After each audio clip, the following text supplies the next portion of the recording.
Uh, there. It'll ask you all for permission. Okay, well, thank you everyone for joining us. I just started the recording. This is one of our, it's about every other week cadence now of calls with our trainer, Marnie George. It's very helpful, I think, for people to hear about the different topics Marnie's covering. And of course, all of you may have questions, and we do, of course, record these and then post them so others can learn as well. I'm Irene Scricky. I'm just a volunteer with OPH that plays the role of sort of MC here, so Marnie doesn't have to try to read the questions on, in the chat function and all, and she can just focus on doing what she does best, which is talking about all these dogs. So I believe that tonight's topic is high energy dogs. Is that right, Marnie? Yes. Dogs who run around and go crazy. And I think we've all seen either had fosters like that, or have had dogs like that, or have seen pleas from other fosters on Facebook of how do I manage this crazy dog. So I think, as usual, we'll let you talk for a little bit about some strategies and ideas, and then we'll open up for questions. So off we go. Hi, everybody. Thanks for coming. It's so lovely to have you here. Actually, I wanted to dive in and just see, is anybody struggling with a hyper dog right now? Is this something that's current for anybody, or is this just a good topic to have in your tool belt? Because, of course, lots of dogs get hyper. It doesn't mean they stay hyper. But dogs can get hyperactive, and then what do we do to calm them down? Or sometimes they can be just seem like they're permanently hyper and they just don't calm down. So I just wondered if in the crowd anyone was struggling with that. There's a comment, an immediate comment came in the chat saying, "Oh yes," and Who's then followed up by two more words: cattle dog. I think that's self-explanatory. It's from right. I don't know who. Sorry, Kaz. I don't know what your actual name is. Your username is Kaz. So okay. So Kaz, is that in an urban setting or a rural setting? And is there spinning or neurotic behaviors involved, or are these just energy? Is there any neurotic behaviors? Because sometimes we go from hyperactive to neurosis. And it's just interesting. We can have a calm where the dog can return to the baseline of calm, get hyperactive, but be able to calm down, but they do get hyperactive easily. And then they kind of stay hyperactive and they start to get neurotic, and they do these spinning behaviors or light chasing or excessive barking or, excessive reactivity. They just start, you can see they're just tripping. And they just start to go over with all the behaviors. Okay, so suburban cattle dog in a suburban area. Hi, this is Mike speaking. Hi, I got a Mike. hyper dog, foster dog, and she gets really hyper. She's not a foster. I adopted her. I was fostering her. I adopted her. I've had her for 2.5 years now. And whenever she is leashed and sees other dogs, she goes crazy. Oh my goodness. So does she pull? She pulls constantly. She pulls constantly. And is she hyper vigilant, looking for the dog, scanning for it? Well, when she sees one, it immediately captures her attention.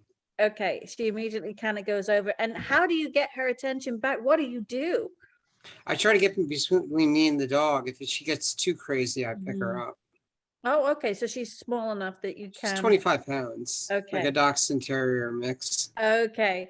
Isn't it funny how they all want to just go and eat these big dogs, and they've got no self-preservation whatsoever? They're just straight at it. It's like, just let me at it. Does she like to play with dogs off leash? Is this an on-leash thing, or is she against dogs? When you have her off leash in the dog park, she seems to behave nicely for the most part with dogs. There are some dogs, for some reason, that she seems like the bigger the dog, the more unruly she gets. She tries to bite off more than she can possibly chew. Wow, too brave for her own britches. It's funny, isn't it, that off leash we see dogs often get better. Not all the time, but often it's the leash and the refraining of the dog. So when they feel held back, is she in a harness, Mike? Yeah. So my fiance, she puts the harness on the back, but I always put it on the front, and she's a lot better. She's a lot better with me. She actually obeys me a little bit better. Yes. She loves my fiance more than she loves me, but she obeys me more. That's good. That's very, very good. Not for your fiance, but for you, that's good. Front fastening harness. Yeah, tell your fiance if she can, then it keeps them off kilter a little bit. But nothing says don't pull me like your feet stop moving enough to not reinforce the constant go. And she's just expecting to go, and she's not expecting to be pulled back. Oh, somebody started vacuuming. Hey, no vacuuming. Sorry about that. Marnie, you can yes. send her to my house to vacuum. Oh I'd my be thrilled. gosh. Yeah. There's lots going on in the house, so bear with me, everybody. So yeah, if your dogs get expectant to go in a straight line, and sometimes they want to play with dogs, and they're remembering that rough play and all the excitement, and they just bottle it up, and they stay in this hyper aroused, hyper vigilant state because they're expecting it, they want it, and they can't think about calming down before they get it. So we can talk a little bit about some of the things you just want to do check-ins though, Mike. You want to do like bore her to death a little bit. When she does it, the consequence needs to be, right, I'm going to walk you back and forth, I'm going to do sit down, heels, look at me, drills. If you drill her because she started the behavior, if the consequence is she gets taken away from the dog and drilled, like for a couple weeks, if you just both make the commitment to back off and go retreat a ways, as soon as she starts the behavior, and the consequence is, this means you want to work, you're giving me all this excitement, right? You're giving me all this energy, this means you want a job. Toss treats in the side of the road, go find it. Maybe learn some hand targeting. You can pate or spray cheese in your fingers and just present your hand and get the dog sniffing and touching your hand and following you around, and then toss treats to go do a reset, back and forth, sit, lay down, whatever you can get the dog to do. So you can't always get the little guys to sit, but I'm just coming up. Sit doesn't mean anything. It's just something they can focus on. Any obedience cue or any trick they can focus on that says, when you give me this energy, I'm going to put it to work. And if she gets that in her brain, you retreat from the dog, it will, because she wants to get to the dog, she's hyper focused on the reward. I think she's hyper focused on the payout. Also, she's probably a bit of a bully, and she probably wants to run up and like make sure there's no problem and then push them into play. But the wrong dog, that could totally push them into aggression. So you don't want her making herself a target by being off her rocker on the leash, and these big dogs, some of them may be aggressive, and they're looking at her going, why is she making all that drama? And they just want to end her right there and then. They want to come over and end her. So we want to bring her away, we want to check it. It will also bring her down a couple notches, like she's too big for her britches in general. Usually when they've got that, they've just got a little bit too much cockiness in life, and of course the Dachshunds are famous for that. So they're brave warriors. So giving her a bit more to do on the walk and not letting her run over you both, either of you, so much. And that just means us not being passive and following any behavior we follow, any behavior we walk around after them saying no, no, no, or we just keep moving. It's paying the behavior. She keeps moving forward. So her hyperactive behavior when she sees the dog is getting rewarded. Back to Kaz, yes, we talked previously, I remember, making feel safe and allaying the anxiety. But if you've got any specifics of the hyperactivity parts that you would like to talk about, if you can give me any examples of what hyper behaviors, I can touch those. So if anyone else has anything to chime in with, do let us know, because I do want to address specific things you're actually dealing with rather than generalizing if there's people who are struggling with hyperactivity right now. But basically, hyperactivity is just simply an abundance of energy where the dog doesn't know where to put it. The dog doesn't know, so they start making up mischief. And actually, it doesn't soothe them at all. It doesn't calm them down. You'd think, like, when dogs go around doing all the naughty things, like I've got these puppies and they just started learning how to try and demolish a home. And when they do that, it kind of feeds the hyperactive behavior. It doesn't calm them down. They don't get really tired out by it. It actually just, it's not it doesn't fix the hyperactive behavior. The fact that they're doing all these crazy things. When dogs have a plan of their own and they take over the universe, our home, our world, when they go off and we're following them around going, stop that, come here, and we're playing reactive instead of proactive. So we're playing catch up. That tends to just leave the dog in that hyperactive state. So what you really, really want to do, oh, here we go.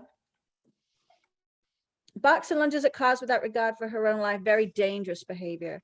The pre-trigger, look at me, but I'm not always enough. Is there a better solution? Yeah, that's more on the reactive scale. We'll talk about that in a little bit, because that's where it's gone to a neurosis. Like that energy comes up, that excessive energy, and then OCD kicks in and they start obsessing about where they're going to put this energy. So we do want to, before even all that happens, before you're even, and cars are obviously life ending for many dogs, or very seriously awful.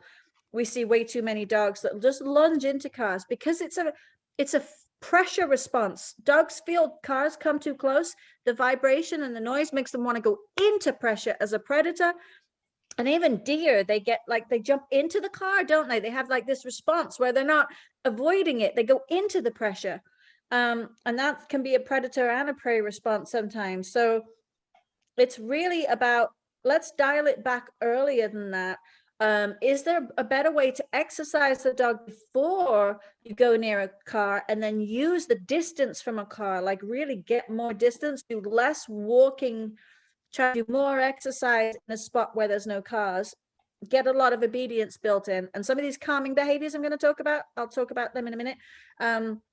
Introduce those, and then look at a car, and if the behavior goes over what we call over threshold, once you've reached a point where you can't reason with the dog or bring them down, they're over threshold, they can't learn in that zone, right? So you all know that in our comfort zone, when we're most comfortable, we're at home, we're chilling, that's our least learning receptive state. That's not the state we learn in. When we're outside of a comfort zone, we've taken ourselves to a seminar, we've gotten on a plane, we got on a hotel, we're nervous, we've got some energy going, or we're attending a seminar, or we're working on something, we get in a learning state because we're more receptive, we prepared our brain, even though we might be a little nervous, we want to be outside of our comfort zone to learn.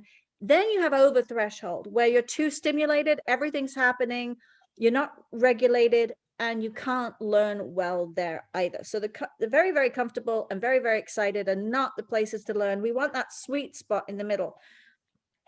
So with dogs that show hyperactivity, what we want to do is find a place where they're calm and start there and build on that.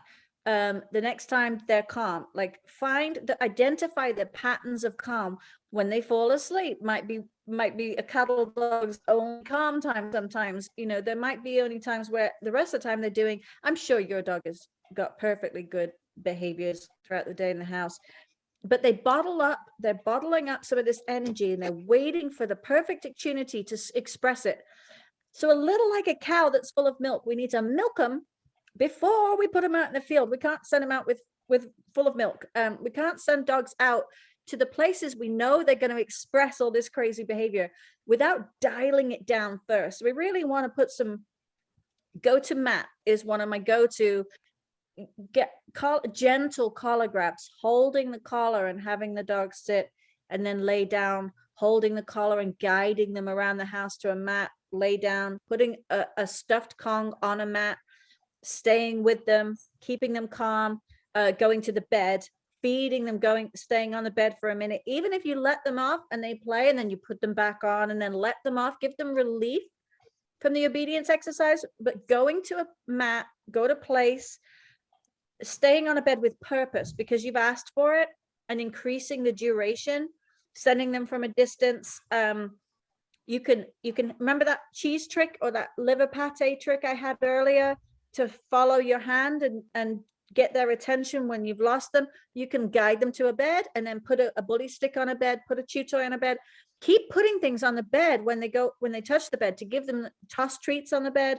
Give them the cue that going to the bed is a behavior that will get you to come, and you'll put a paycheck on the bed. You'll put a bully stick, a Himalayan yak cheese, some cottage cheese in a Kong, some chicken in a Kong, whatever it is. scatter kibbles, just toss treats from the armchair during commercials. Pay them for being on the bed. But if you've got a really hyper dog, you sometimes just need to stay with them, hold the collar, have something for them to chew, so it's not you. Hold something for them to chew, and soothe them and pet them and massage them, but stay with them on the bed until they relax. Then you can let them go for a minute. They can be free dog. But too much freedom is what perpetuates hyperactivity. It's actually caused by a lack of direction. Dogs get frazzled and confused when they don't have a purpose. So they're coming up with all these places to put it, and they're just spitting out of control. And they, being an athlete in a furry body, a dog is just a born athlete in a furry body. And obviously sometimes we get lucky with the couch potatoes, but many dogs are athletes if we let them be athletes. I don't want an athlete in my home training for a marathon, a doggy marathon in my house, because that's just chaos.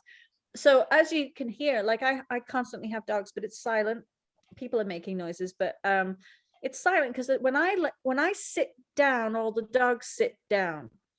So I practice that right before I come in and sit down. I do the go to bed, or I'll use a crate for a dog that can accept a crate.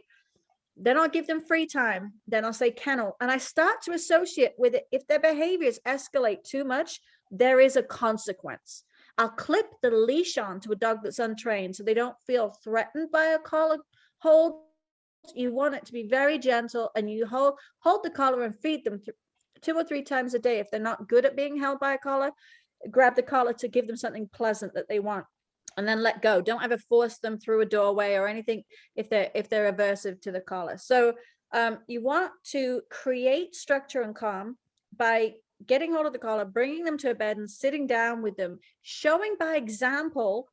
Calm. You calm down, they calm down. Have a Kindle, watch some TV, listen to some music, pet them, soothe them, give them something to chew, let them go. You want to do that over and over again religiously until they're learning that there are things that you like them to calm down before you do.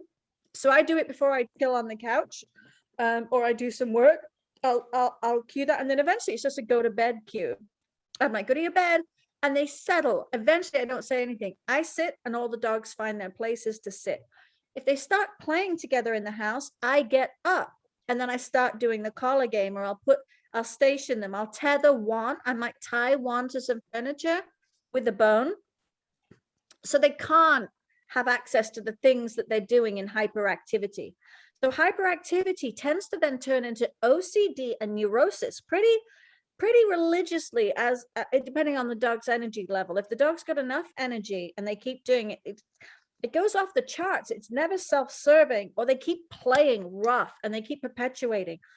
So getting hold of them in any situation, getting hold of them on a leash, doing the collar grab, the gentle collar grab in a group play situation, getting hold of the leash and standing on it and feeding them so it's not so frustrating. I'll add food to it, or bones or toys to it, so I take away any punishment. It should be positive when I do it, and it's giving them my attention, but it's like supervising them. Like a bunch of toddlers left out of control would work well. Sometimes you need to play with the dog. So that brings me to the second one, which is tug. The next one I use is, once they've calmed down, I work on calm first, just for even a little bit, but I get a religious calm, a reliable, continuous obedience to settling that energy down, because you want the dog to be able to go up in energy and then come down in energy to match the mood of the home, the time of the day, what you're doing. You need them to be able to play and be a dog, but you need them to be able to dial it down, and you need to add in a cue for that. So building up this go to bed, you can Google go to place, go to bed, go to a mat.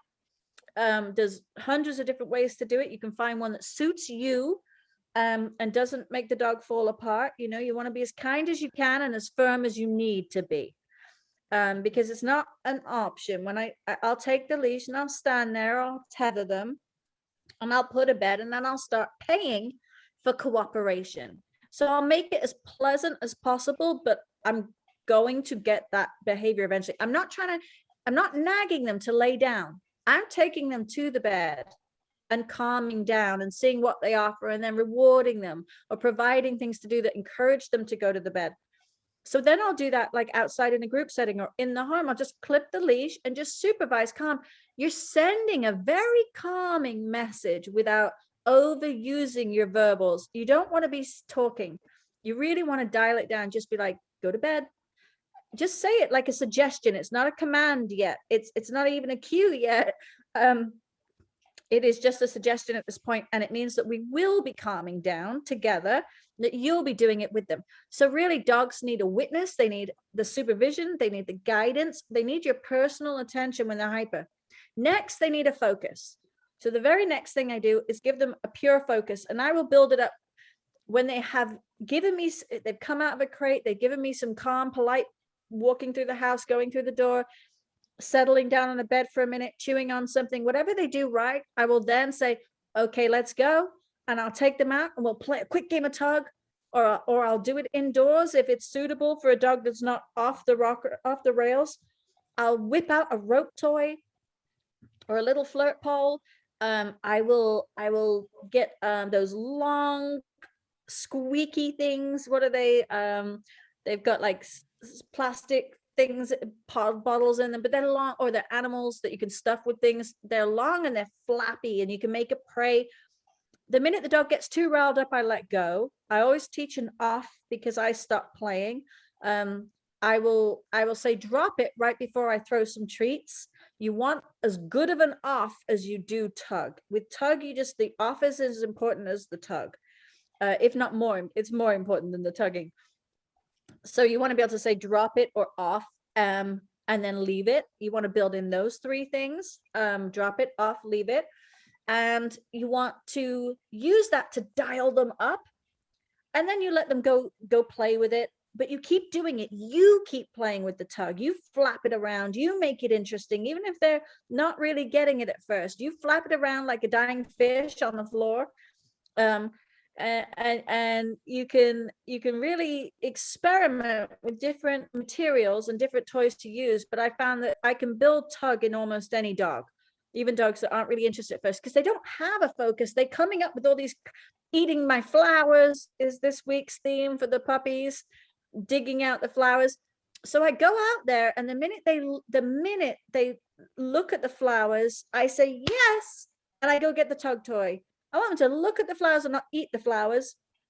They didn't eat the flowers yet, so I can reward it by tug toy, but I'm avoiding them eating it. So their hyperactive destructive behaviors, racing around, looking for things to bark at, they're all avoided by bringing them back to you controlling a resource like a tug toy. If you control more resources, your dog calms down, because they start to learn how to train you when to get their needs met. Their needs will be met. And a lot of dogs with hyperactivity really are just confused as to when their needs are going to be met. They don't know when it's coming. There isn't enough physical exercise sometimes. But if you've got a really hyperactive dog and the leash walk is going badly, or they're like having problems, reactivity, then it can be the worst thing to do, to go take them on a leash walk when they're hyper. You want to try and get as much of that out in a safe space, like drive out to the woods on a long line, in the house with the tug and the saddle. You want to get as calm a behavior as possible. On the leash walk, if you've got a hyper dog, I suggest going back and forth, just away from the house, back to the house, away from the house, back. Don't go so far. Don't go so long. If you're having a problem, like another dog on the leash, for Mike or for Kaz, you're seeing cars, they're getting over threshold. If you remember me talking about dogs that get over threshold, when they start to get there, I go back to the house. I start to signal we're going to calm down. So remember, I've been doing several things now that signal to the dog our energy can come up, and I give the signal it comes down. If we need to put you away, if you can't calm down, I'll put the dog away and I'll leave them alone. They won't get me for a while. And then I'll start all over again in however long. I won't leave them too long because it's frustrating, but I will give a consequence. It's not necessarily a punishment, because there's always something wonderful to do when I put you away, but it is removing me. So it can be very punishing for some dogs. I will do it though. That is the most punishing thing I have in my toolkit, I think, and I really will use it, because dogs earn time with us. They earn freedom in the home. They're not just given it If they're hyper, they need to focus first. Freedom comes once they're keeping themselves on a focus and on a task. That can be finding, you can hide things in the home for them to sniff and then say, let's find it. And you go help them find all these little meaty morsels around the place. You can hide a frozen Kong, and then when they find it, they chew it. You can play the find it game out on walks, because sniffing calms dogs down. Anything you can do with scent work, nose work, finding games, puzzle mats, lick it mats, snuffle mats, anything like that. All these puzzle toys, they calm the brain down because it gives them something to focus on, and it puts them more in their nose, their heads lowered. Dogs with their head lowered, it's a calmer behavior than constantly hypervigilant in the eyes. We don't want dogs, what we don't want to do with a hyper dog is let them play and play and play free. If they keep playing free, they'll get more hyper and more. I see a lot of this with our dogs. People want to see them run and play, but if you don't stop them, clip them on a leash, feed them a little bit, work with them, have them follow you around, give them some obedience cues, start training that calm down, even laying down on a karunga bed in the middle while the other dogs are still playing. If you can set that up safely, it's a case of teaching them it's not just free for all. The more they practice a free for all, the more they can do it. Oh, hello, Ginger's doggy. Hello, I can see that. That's so cute. The next thing is chewing. I cannot say enough. I know vets see a lot of chipped teeth, but we see so many dogs euthanized or destroyed for over hyperactive, really badly over hyperactive, because it turns into reactivity, turns into OCD, can turn into aggression. So we can nip it in the bud at hyperactive. We can like take a hyperactive dog and say, that's our red flag. We need to dial this down. And I'm a huge proponent, huge fan of Kongs, meals in Kongs, bit of warm chicken in there with some kibble to get them going. Once they're really a diehard Kong fan, I'll freeze them. I'll put all kinds of stuff in there. You can look up stuffing Kongs, Kong stuffing ideas. It's real simple. They're everywhere, all over the internet. So Kongs, eating out of puzzle toys, chewing. Find something, toilet rolls stuffed with some chicken, and then you squeeze the ends. We do that a lot at the shelter. Just something they can rip, chew, even if they don't have the teeth for it. You know, I come up with ideas all the time. Food in a paper bag is another shelter one, but anything. Freezing some cottage cheese in muffin tins and tipping them out, little dog icicles, mixed with some kibble. Whatever you can get your dog to chew and crunch is anti-hyperactive behavior. So does anybody else have a question at this point before I go on to two more points? A little bit more about if this is, what sort of you could do on the price, if anything, and then what other kinds of fees and taxes. I'm having a hard time hearing you. I don't think that actually, as I listen to the question, I don't think that might have been a sidebar conversation. Oh, gotcha. Okay. Just because it didn't seem to involve dogs. Okay. Hey, Ginger, just a question. Is that Shogi? Is that your foster Shogi? Very cute. Very cute. Thank you. Yes, yeah, Shogi. And let me cool. see. How is Choki's behavior? She's doing okay. She's a little excited now because I'm glued to the laptop, but I just gave her a Kong, so she's busy now. Babysitters. It's like having a toddler and giving them an ice cream. It's a babysitter for a minute. Yeah. So it gives you some free time. Of course, they learn the sequence. When you're glued to the laptop, they come and mug you. You need to get rid of them, so you give them a Kong. So you want to make sure that anything we do, A, B, C, antecedent, behavior, consequence. So for this sequence, the antecedent was mom's busy. I'll come mug you. I'll get reward. So I try and call them to me when I know I'm getting a little bit of a pattern. Call them to me. Ask for a couple of obedience behaviors, cooperation behaviors.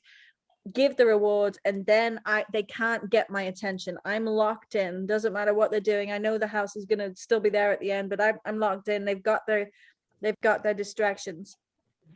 Anyone else? I don't think there were any other questions were there at this juncture. Just want to make sure I don't Yeah. miss specifics, because hyper dogs can be frustrating, but it's real easy to, it's one of the easiest things I find to fix. Thank you. So again, you can always email me at marniepuppins@gmail.com or the training team.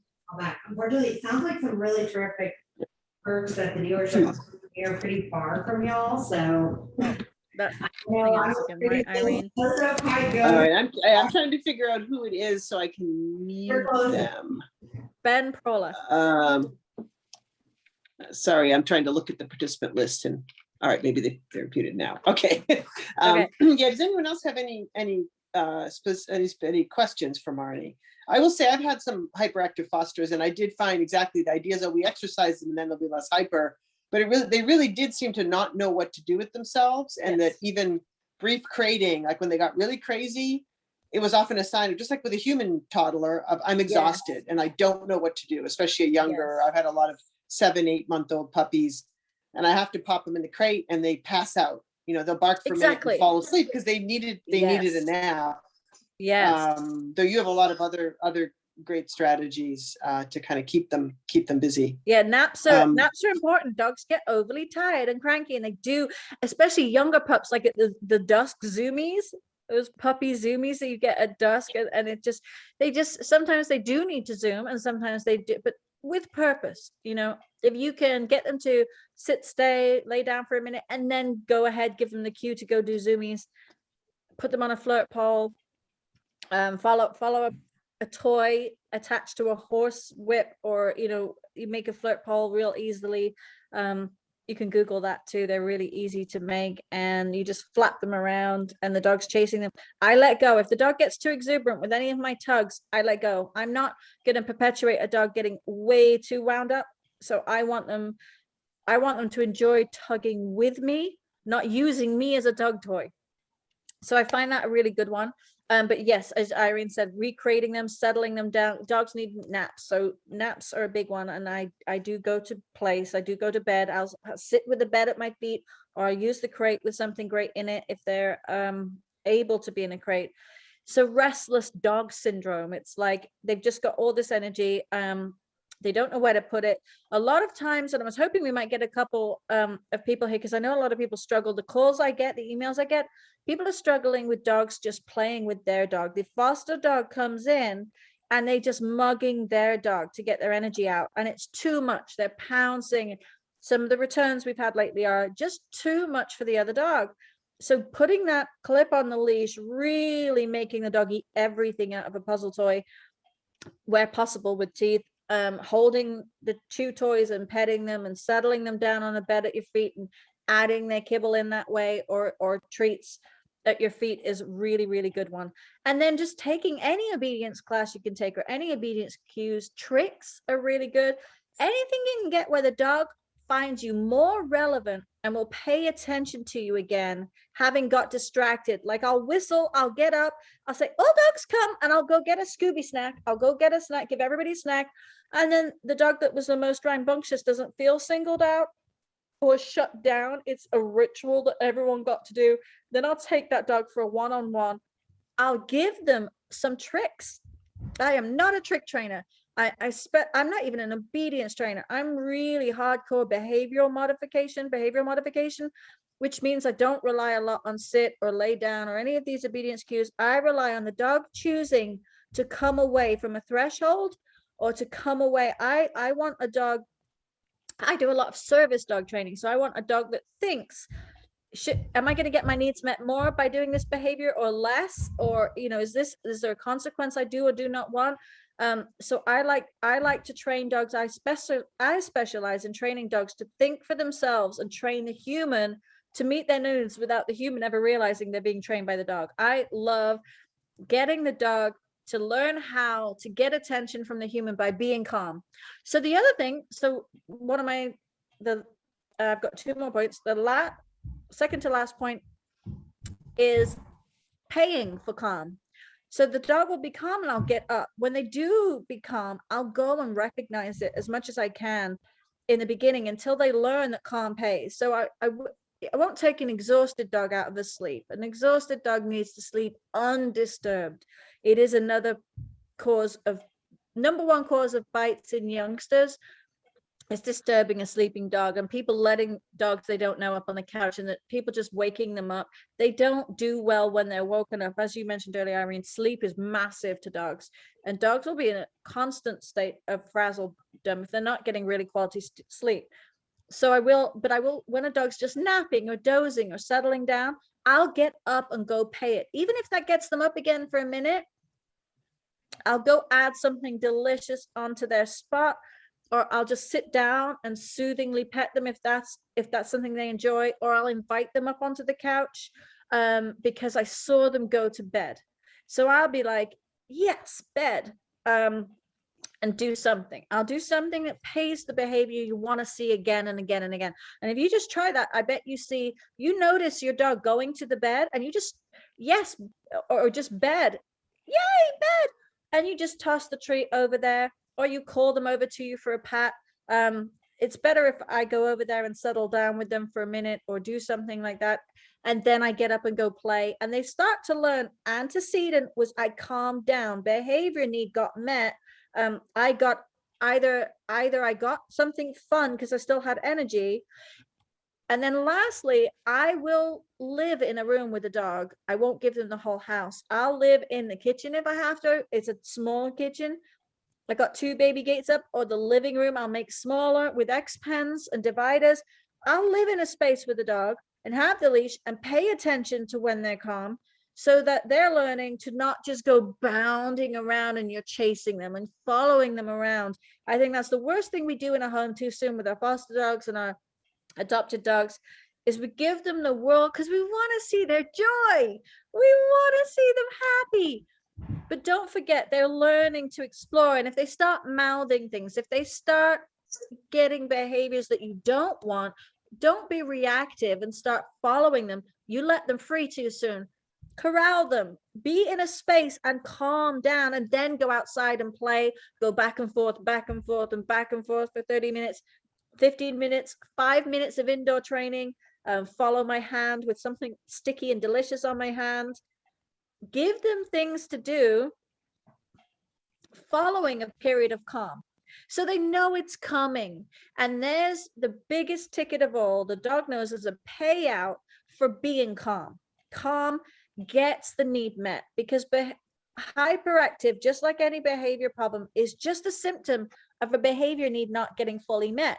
They're trying to do it on their own. They don't know how to be successful. We get trapped in a cycle of saying no to our dogs instead of teaching them how to win and be successful. So for anyone that's got calm dogs enjoying this while we do this, congratulations, because it is wonderful to work in a home and have a calm dog. But don't forget, they're little ticking time bombs. They need those walks. They need increased exercise. Really, a lot of the time, it is a case of not enough exercise, but there can be mental exercise just as much as physical. Service dog training exhausts dogs. It's why I like to do snippets of it with normal dogs that would never wear a vest. I like to do thinking dog training because it's exhausting. It's like when we go back to college or we learn a new skill, it's tiring and it takes up energy points. So giving them a way to be successful is the most effective way of dealing with hyperactivity. And that wraps up early, Marnie, but we can have a question and answer. Well, we're not done yet. Your the presentation part. I just want to say a lot of what you said really resonates. I had my most hyper, I think often we've seen a number of dogs return for play biting as well. Yeah. And getting riled up and play, right? They think they often come together, especially with a younger dog. And I had a foster, my one heartworm foster, who had been very neglected. She was a year old. She just hadn't gotten any attention. She was super thin, unspayed, heartworm positive, had been dumped into shelter saying they didn't want her anymore. And she didn't know how to interact with people except through play biting. She would get excited.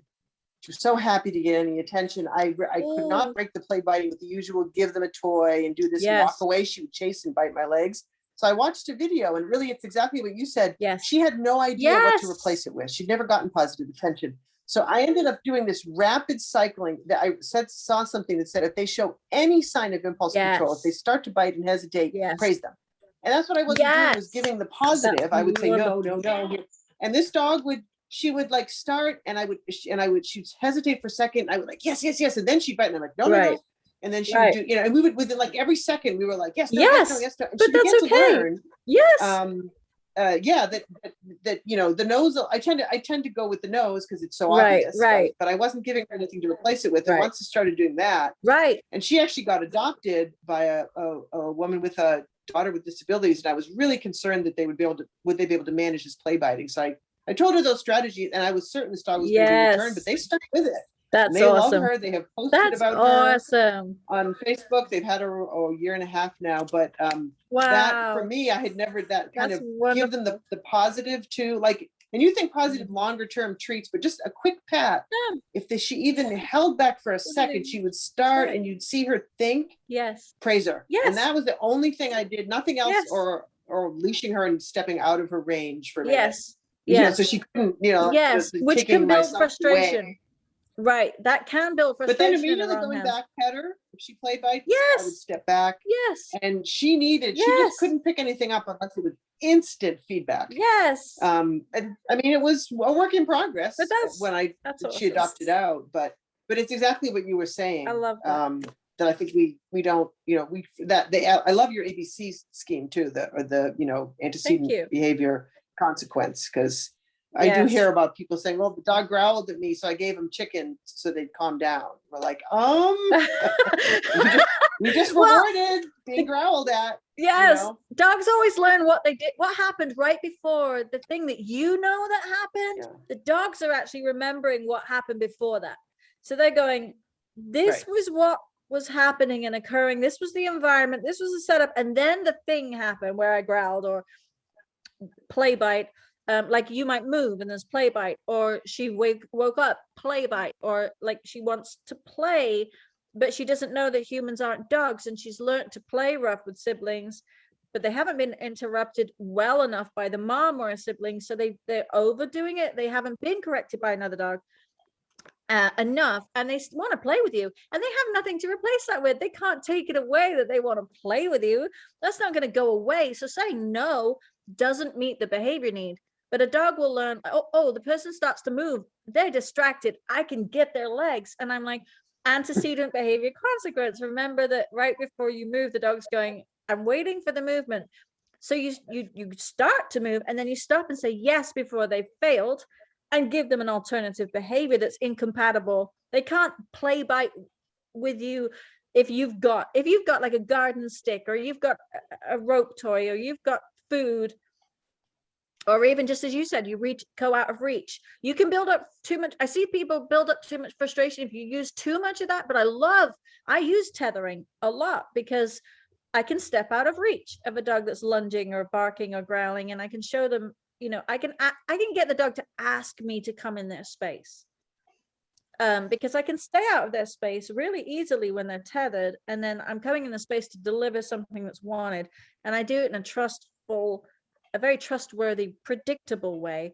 And pretty soon the dog's wagging or sitting or laying down or inviting me in with body language. So yes, thank you for that. That's a lovely story, Irene. I love hearing the success stories, and we all just figure it out. It's experimentation. There's so many different ways to do things with dogs. They're smart, sometimes a bit smarter than us. So there's so many ways. It's just philosophically wise, we want to try and set it up a bit better for them to win sooner, and they'll do it more. It's very simple. They will do what works. And for them, hyperactivity is really them feeling a bit lost and then just looking everywhere, squirrel syndrome. So it's good to just dial it down, take control of the environment a little bit, feed the behavior you want, calm it down, and then freedom, and then calm again, and then some high energy stuff, and then calm again. So they're learning to stretch their little emotional fitness like at an emotional gym. They're getting exercised emotionally and mentally. And I think we need more of that with our dogs, a lot more of that with some of the reactive dogs. So with cars, though, they're going back to you, Kaz, that's way over threshold, and they're going into pressure. But the hyperactivity is your warning sign. So like trying to dial that way down sooner before, and then using distance away from the car and retreat, getting away. I see a car, we're bailing. I see a car, we're bailing. Even if it's just to the side of the road and we eat or look at me, or we sniff, or we find something on the floor, anything other than face the car and go towards the car.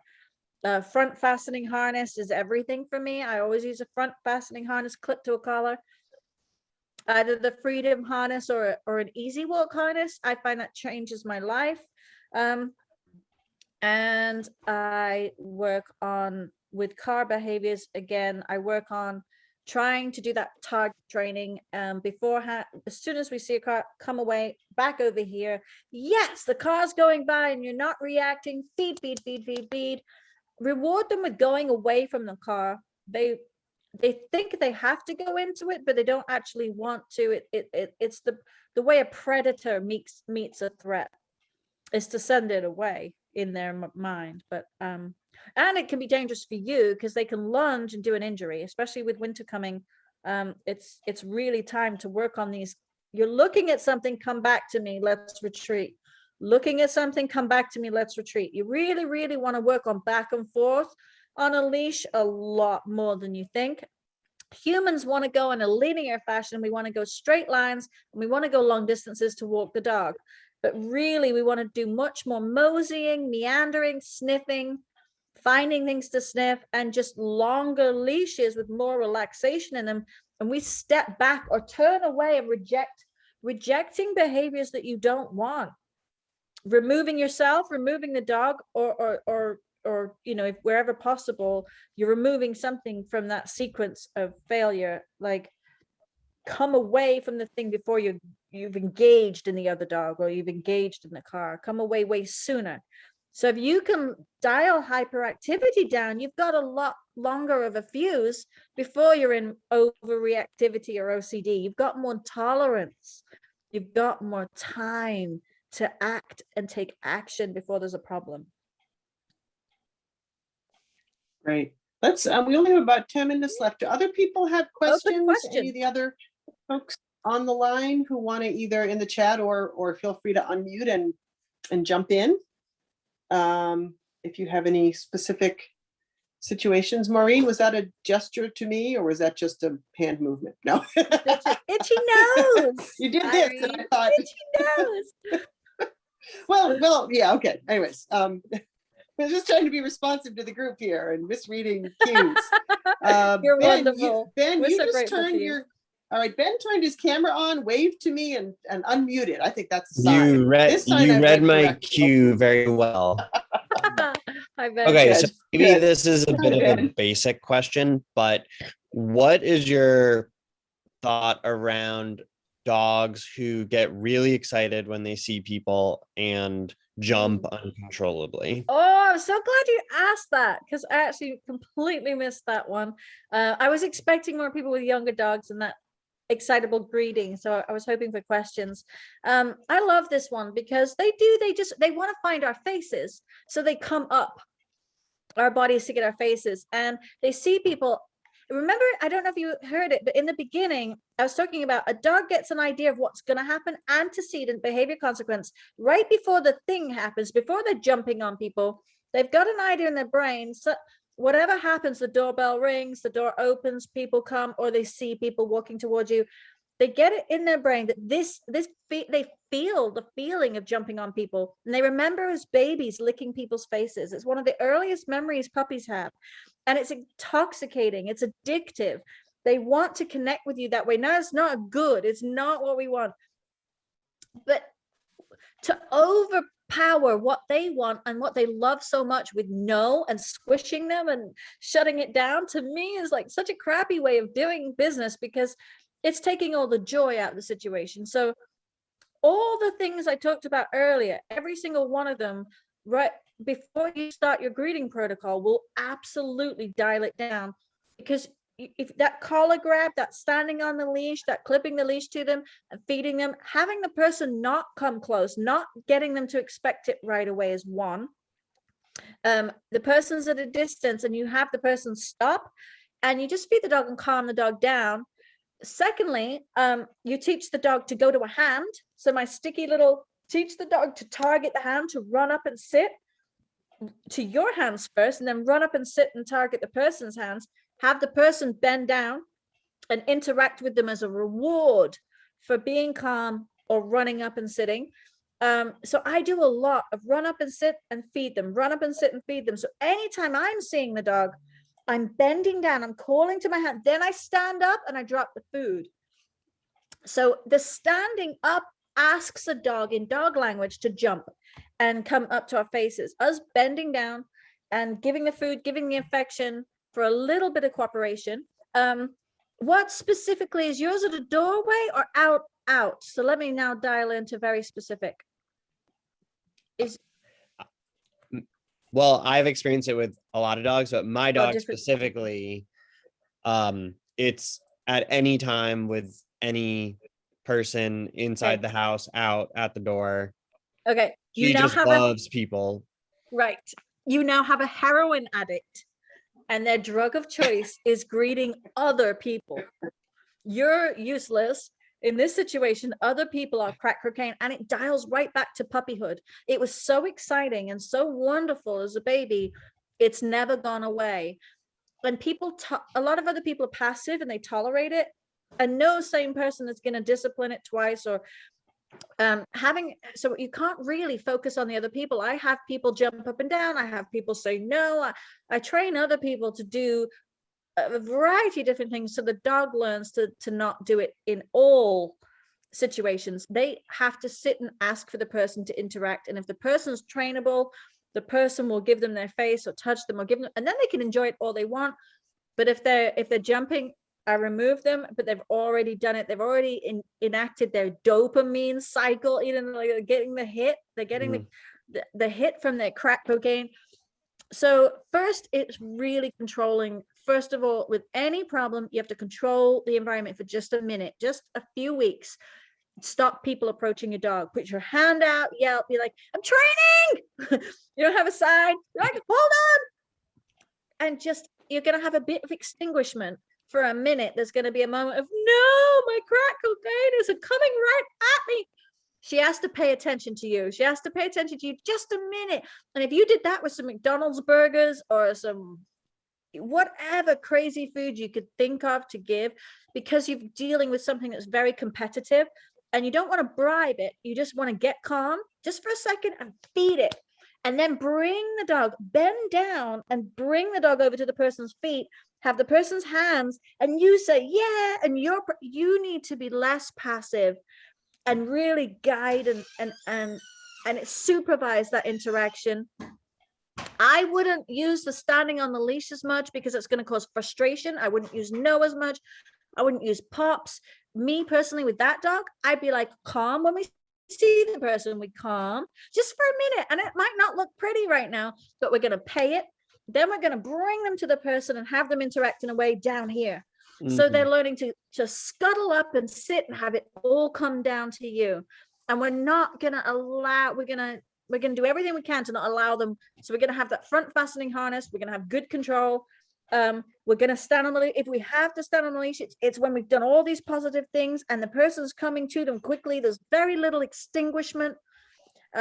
Extinguishing behaviors is one of the cruelest things for any learner, to just stop something, to cut it off. Actually ramping it down is much kinder and helps a learner learn. So I would do setups. I would have your guests that could resist her most, or strangers in the street that don't want anything to do with it, and be like, I just need some people at a distance. Can you just stay right there for a minute? Feed your dog, calm them down, get some tug, whatever, and then bring the person over or have her come up and do everything down here on the floor and make it all very exciting. Drop treats. Is she food motivated? Extremely. Yes. Tug motivated or no? Yeah. Okay. So like, as in, if you tug on her leash a little bit, does she respond? Is that what you mean by tug motivated? Playing tug. No, not at all. Okay, usually it's one. Sometimes it's just depends on the dog, but I had a feeling she's all about food and attention. So you're gonna have to use a little bit of that's not happening anymore, but you've got to do as kindly as possible by using the food for the calm, and then paying for that moment of laying down. Start practicing a really good lay down in the house. Really good down. Google lay down, getting a dog to lie down. Really look at a few videos. Find the one, anything by Kiko Pup for me she's the best teacher on videos. Or I can send you something if you like, but get a really good down. And so that you've got, and then the collar grab, you want to do the beautiful collar grab where you're just grabbing her collar a few times a day and giving her something she'd never get. Don't give her stop treats. Only do it when you get the collar and you bring it down to the ground a little bit and you feed, and you calmly stroke her when no one's around, because you're boring when people are around. It's horrible, but it's true. You do not compete right now, but if you can build those up first, and then somebody's at a distance and she pays attention to you, and then you signal that she gets to rush and do this ground greeting, or they come up and do the ground greeting, bring everything lower down, bring the faces, bring the hands lower down. You're just asking for a moment of compliance, but you're not going to allow the wildness. You're gonna physically, you're strong, you're gonna physically stop the wildness. But you have to make up with it with something else. So it is just the fondest memory that she has in life, is being greeted by humans. And that's a lovely thing. So we don't want to squish it. We don't want to punish it out. We just really want to shape it like clay into something that's more beautiful. It doesn't put people off or scratch old ladies and make them bleed or just embarrass you. It's just embarrassing. But yes, wild leapers, it's you being a bit too passive. And what we have been doing is more of the stepping on the leash or holding her harness so she can't do it. And she has learned at this point that if she sits, she did pick up on that pretty quickly. But sometimes she's still she needs to be reminded quite often. And sometimes she'll sit, and then as soon as you pet her, she goes crazy again. Yes. So it's keeping it calm, having people come down and people will calmly, or go through a 2-month period of cutting it out entirely where no one gets to touch her. And then when they do touch her, it's very calm. They come down, they bring their face down.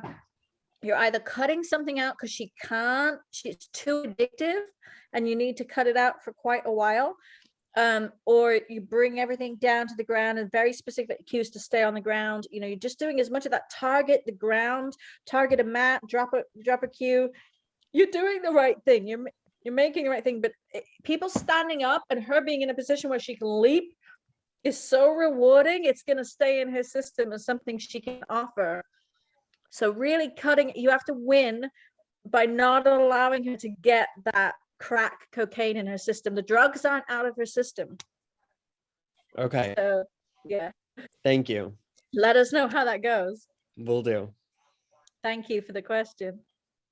That's really helpful. I like the term ground greeting. I like some of these little ABC, the antecedent behavior consequence, ground greeting, little things to remember ground greeting that's happening. I remember growing up when years ago, people would say if a dog jumps up, you knee him in the stomach to make that unrewarding. And that's that was what people did 20, 30 years ago. So I like ground greeting much better than because think of it, those little babies, that's their first memory of a human being, and it was so joyful. And here we are a few months later, kneeing them in the chest or popping them with a prong collar, taking all the joy out of life. What they just need to learn is impulse control. This is all about impulse control. So I challenge everybody to just go Google impulse control and dogwise.com. Dogwise.com is my favorite book resource. There are so many amazing books there. And one day I'd like to have my own there, but I absolutely love it because everything there is gold. There's no bad books on dogwise.com. The other one I like is Tawser Dog. Here, I'll type it in chat. TAWZER. Dog and dogwise.com. So those are two great resources for learning how to do some of these things. But for that, yes, ground greetings, bring everything to the ground to reward. So the dog learns that greetings are only happening. They're no longer, and if they do leap or wildly go up, remove immediately and stop talking to the dog. Everything good goes away. There do need to be consequences in life, but they don't need to be massively harsh. They just need to be really consistent and fair. Right. Well, maybe that's a good place to end since we're a couple of minutes past time. This was great. We had a great group here and a lot of interesting everybody. stuff. And after every call, I always say, "Oh, I got so many things I could be doing better with the dogs that come through my house." So, so Marnie, remind us again of I guess actually, if people are going to reach out to you, they should go through the training account, I believe. Yes. So they should be emailing training@ophrescue.org. Yes. And that's right. The folks there will connect to Marnie unless you're already working with Marnie, but you are available, of course, to help people. So thank you so much. We really appreciate it. Thanks everyone for coming. And we'll see you. We'll have another call, I think, in probably about a couple weeks or so. Thank you. Yes. Thanks, everyone. Thank you.